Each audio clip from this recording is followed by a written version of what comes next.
As the war in the Middle East rages on and threatens to devolve into World War III, we luckily have an amazing guest who's going to help shed light on some of the, more questionable elements of this war, what the media hasn't really done a good job explaining to the American people.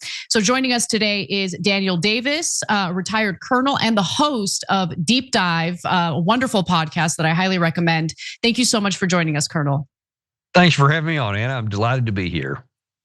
So you are just a fantastic interviewer, but also your experience in the military, I think, leads to the best analysis that I've seen on what's currently transpiring in the Middle East, not just with Iran, but also with Gaza, Israel's foreign policy, our alliance with Israel, and whether or not it's beneficial. So we'll touch on all of that. But I actually want to get started with something a little different, because I'm sure our audience, not everyone in our audience is familiar with you.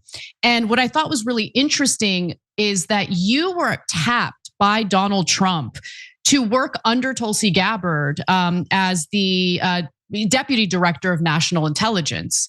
However, after you were named, a hit piece came out about you in the Israeli press, and you didn't end up serving in that role, which I think was to the detriment of the Trump administration. Can you talk to me a little bit about what that hit piece was about and why it is that you were, pushed out of that position? Tulsi had told me early on in the process that there were those that were trying to get her sabotaged and to get me knocked out, because they did not want anybody in that position that said anything about the policies of Israel. And of course, I had been quite open, both in written form on TV and on my own show, about saying, hey, these policies are bad, they're not smart, and saying what would work, what would have been better. So I wasn't just throwing rocks, but they didn't want anybody. They didn't want anything to say anything at all negative about Israel. So they were trying to knock it down. But to her credit, Tulsi really fought for me, and we got right up to the finish line. And then something I only found out about last month, because Senator Ted Cruz on some leaked radio, or some recruiter broadcast, not a recruiter, was it when you're trying to get money from people in a campaign event? He told somebody who recorded it and said that he personally sabotaged me and got me out of there because I was not sufficiently pro-Israeli enough. Not that they wanted somebody who had good foreign policy chops, not somebody who had combat experience, who definitely was an America First person. I was not sufficiently pro-Israel, so he took credit for sabotaging me, along with apparently Susie Wiles and some others that took part in that. So I didn't know that until just very recently, but I doubt I would have lasted long in the job anyway, because I wouldn't have been able to stay underneath some of these things that have happened. Well, yeah, that's what I wanted to ask you about, because there was a lot of excitement when Tulsi Gabbard was named as the Director of National Intelligence. And look, to her credit, I've had my differences with her, but to her credit, early on, she put out that intelligence indicating that Iran was nowhere near building a nuclear weapon, and in fact had not given any orders to build nuclear weapons. She was sidelined after that because of the unbelievable and outsized influence that Israel has over our government, which I think more Americans are open about and willing to say out loud. And I think it's important to say it out loud if you care about this country and want to stop getting dragged into these wars.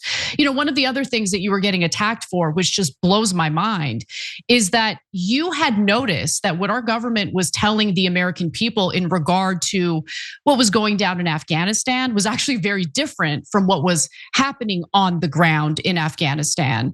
Do you want to elaborate on that a little bit? Yeah, I had been writing as early as October 2009, before we had the big surge, that if we didn't change our policies, we were going to lose the war in Afghanistan. And of course, in 2009, that just a lot of them just rolled their eyes and they said, well, how could we ever lose to the Taliban, for crying out loud? We had this massive military advantage. But I said that wars are fought for a different reason, and it doesn't matter so much who has the military advantage as it does some of these other factors. And I said we had to change these or we weren't going to win. did. And then when I was on active duty at the time. When I was subsequently deployed there, especially for the second time in 2010, 2011, that was when the surge went through anyway.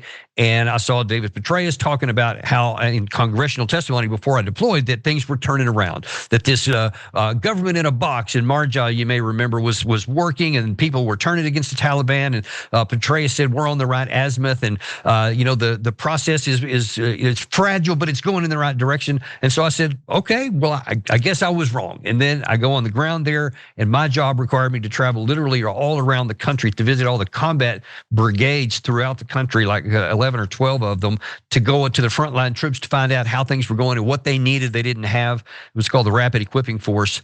And I find out that almost everything he said was a lie, that we were keep telling our American people, we were telling the Congress that what was progressed and what we're on the way to was all a lie, and that nothing was being accomplished at all. There was no success whatsoever, and men were dying about it. And that's what drove me to finally say something publicly, even while I was still in uniform, because I just could not keep my mouth closed while we're sending men to die, and then talk about how brave they were and how much they were helping American national security when it had nothing to do with American security, and they died pointlessly. And so I had to say something, and I did. No, thank you for doing that. I mean, I know I appreciate it. I know many Americans appreciate hearing the truth about what's actually happening abroad with these wars. So, with that in mind, let's move on to what's currently transpiring with these attacks on Iran and how this has spread. Now, it's kind of hard to figure out what's going through President Trump's mind, because after the war started, a Gulf official who spoke to MS Now claimed that Jared Kushner and Steve Witkoff were actively undermining the negotiations that were taking place. That the Iranians actually were willing to go much further than they were willing to go under the JCPOA. They were willing to give up enriching uranium, which they weren't previously willing to do. But then there was also a Washington Post report indicating that the Saudi Crown Prince Mohammed bin Salman had made multiple private phone calls to Trump over the past, month prior to the attack. What's the latest trend in hiring? Skills-based hiring, which actually emphasizes capabilities over education and direct experience. According to experts, this leads to faster hiring and better job performance. Well, if you're an employer who's adopted skills-based hiring, the best way to ensure that your applicants have the right skills is ZipRecruiter. ZipRecruiter recommends smart screening questions to help you hone in on that perfect match for your role. And right now you can try it for free at ZipRecruiter.com/TYT. ZipRecruiter has powerful matching technology to help discover qualified candidates quickly. They also make it easy for you to add their screening questions to your job posts so you get the highest quality applicants. That's what makes ZipRecruiter the #1 rated hiring site based on G2. Let ZipRecruiter help you find amazing candidates with the skills you seek. 4 out of 5 employers who post on ZipRecruiter get a quality candidate within the first day. And now you can try it for free at ZipRecruiter.com/TYT. That's ZipRecruiter.com/TYT. Meet your match on ZipRecruiter. Advocating for the US to attack Iran. But now it looks like Trump is looking to get out of the war, while he also simultaneously says there's a lot more to do. I wanna go to the first video here. This is C1, and get your reaction to what he says here. The situation was very quickly approaching the point of no return, and the United States found it intolerable, in my opinion, based on what Steve and Jared and Pete and others were telling me, Marco so involved, that I thought that they were going to attack us. I thought they would, if we didn't do this at the time we did it, I think they had in mind to attack us. And now, following that statement, the intelligence community leaked reports indicating that no, Trump was actually informed that there was no imminent threat for the United States coming from Iran.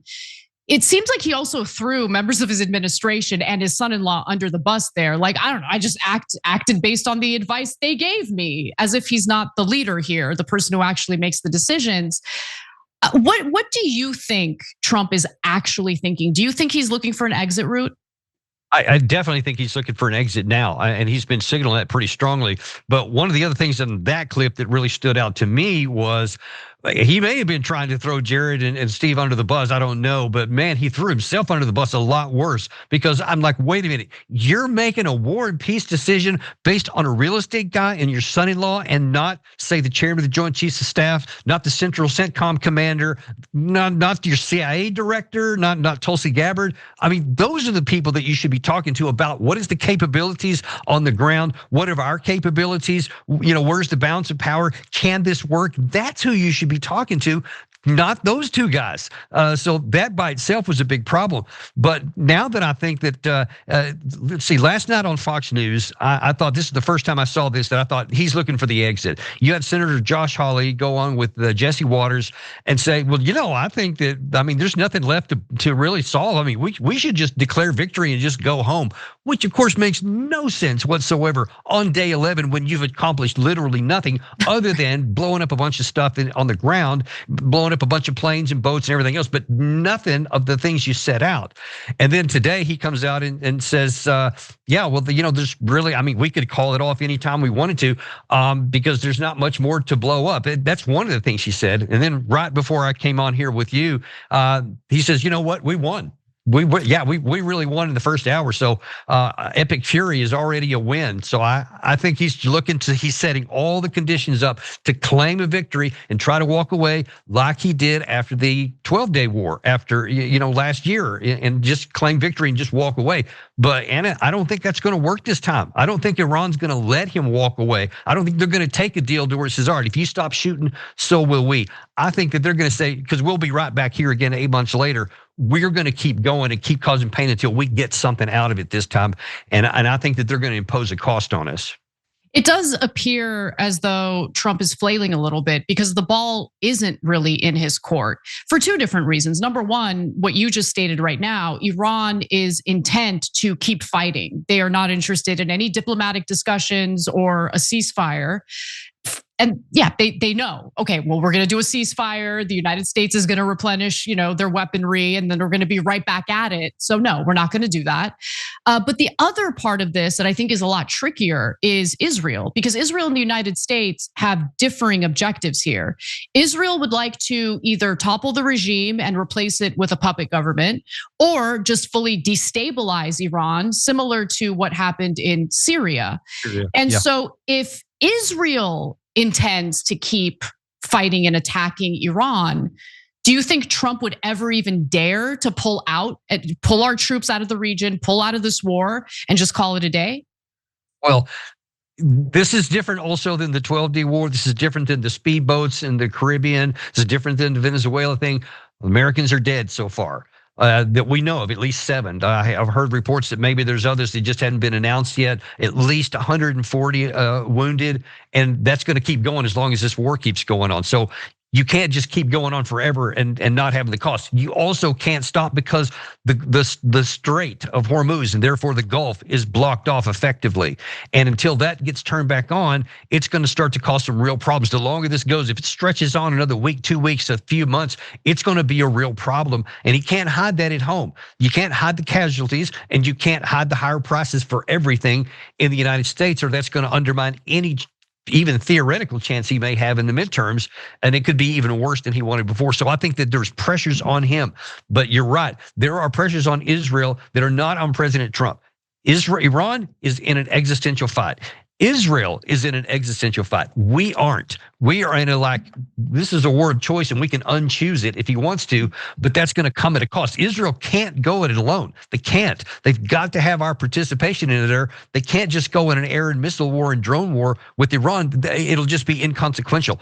It's already going to be inconsequential. We don't have the military power to compel and compliance from Iran, country 4 times bigger than Iraq, that's got 90 million people, that has incredible terrain, mountains they can hide under, drone, underwater stuff, all kinds of drone capacity to keep building, etc. You can't bring them to heel without a ground component. You just can't do it.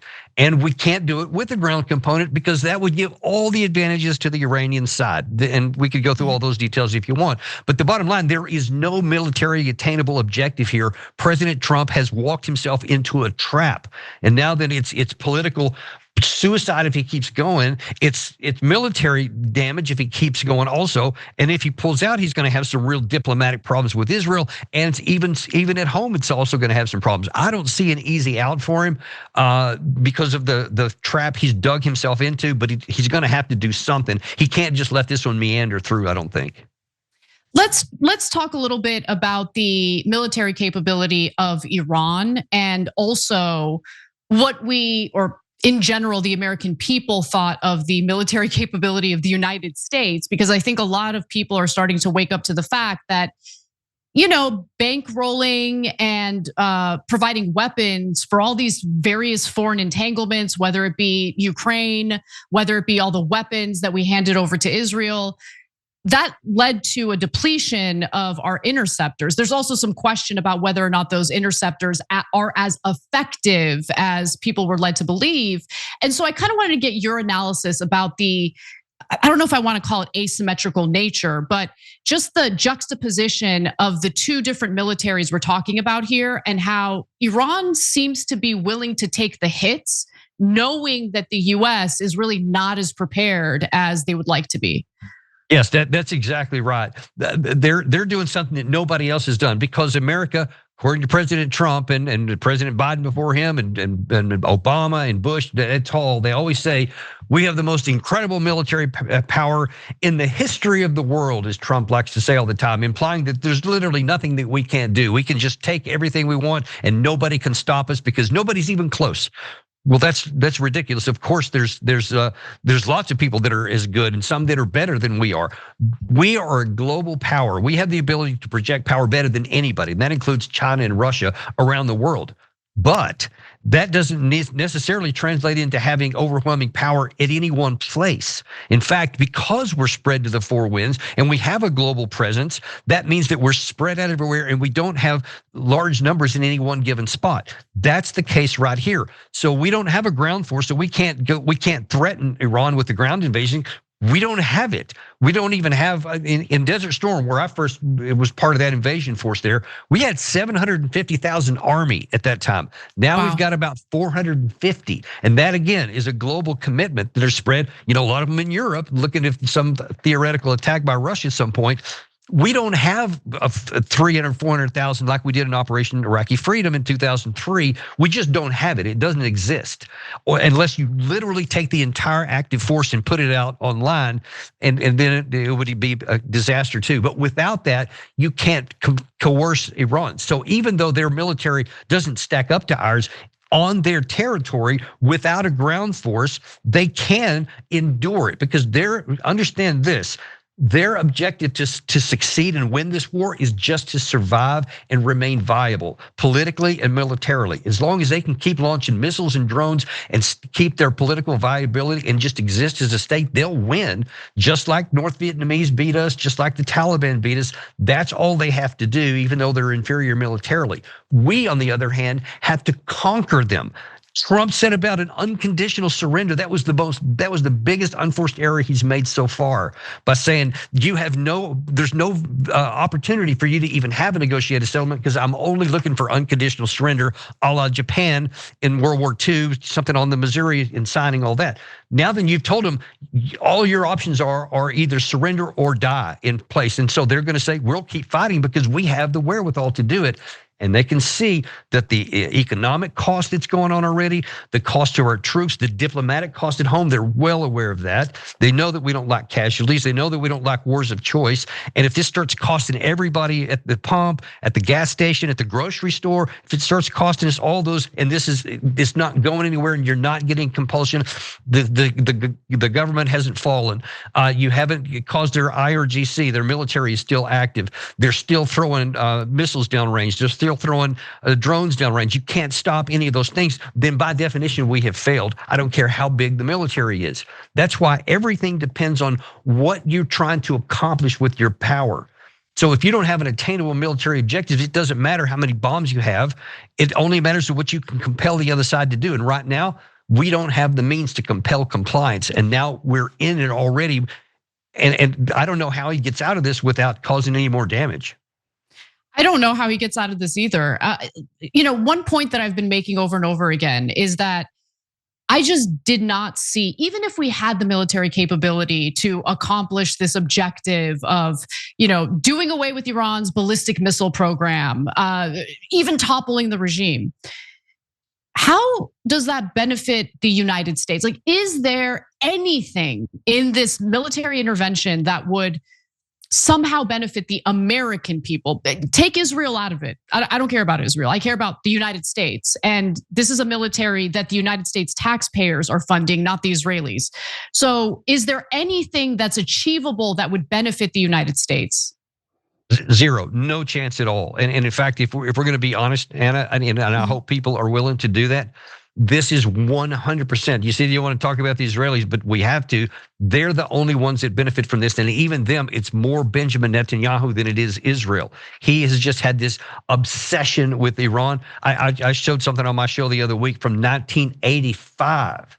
85, when he first starts talking about Iran is going to have a nuclear weapon and we can't let that happen. And all the time, all the years since that time, he has just been obsessed with it. And he tried really hard to get the Biden administration to do it. And even though Biden deferred to them in all kinds of ways, he did have some limits. And then now he found somebody in Trump that was compliant that says, yeah, sure, we'll do that part too, because Trump likes to be tough and he likes to use military, but he doesn't have an understanding that there are limits to our power. And so now then he has plunged us into a war that has nothing to do with American national security, nothing that we can benefit. This is so important to understand too. The conditions that existed on 27 February, the day before this, will never be improved by this war. We will only lose. It's only a matter, we're going to lose this much, or we're going to lose this much. That we will be in a worse off position no matter how this war comes to an end at the end than we were at the beginning. And this goes even beyond the loss of lives. And I have been, especially as a former military member who's deployed 4 times, I'm especially angry and grievous that we have lost at least 7 men killed. Apparently there's quite a number also that are seriously wounded, and who knows if some of them may succumb to their wounds, and 150 total that have been wounded in one way or another for nothing, because all of it was avoidable. And so we have sacrificed their physical lives for the needs of one man, Benjamin Netanyahu. And I don't know why our president decided to sacrifice that for them. I agree with you. I was incensed when we learned of the 6 soldiers who were killed early on, and then we learned of the additional soldier. So that makes 7 soldiers that we've lost as a result of this nonsense. I brought it up, and General Kimmett on the Piers Morgan show said that I was using a trope by sharing my concerns about US soldiers dying on behalf of a foreign country. But nonetheless, I really, really appreciate you being so generous with your time, Colonel. Your show is wonderful. Everyone, please check out Deep Dive. I watch on YouTube. I don't know if it's available anywhere else, Colonel, but if you want to plug your work, please do so. Yeah, sure. We're on X. We publish on X and also on YouTube. It's Daniel Davis Deep Dive. If you check that out, we'll be there. The address is at Daniel L. Davis, the number 1 on X, and you can find us in one of those 2 places. Love it. Love to have you on again in the future, talk about Ukraine and other foreign policy issues. So thank you so much. Have a great night. I'll see you soon. Bye. Every time you ring the bell below, an angel gets his wings. Totally not true, but it does keep you updated on our live shows.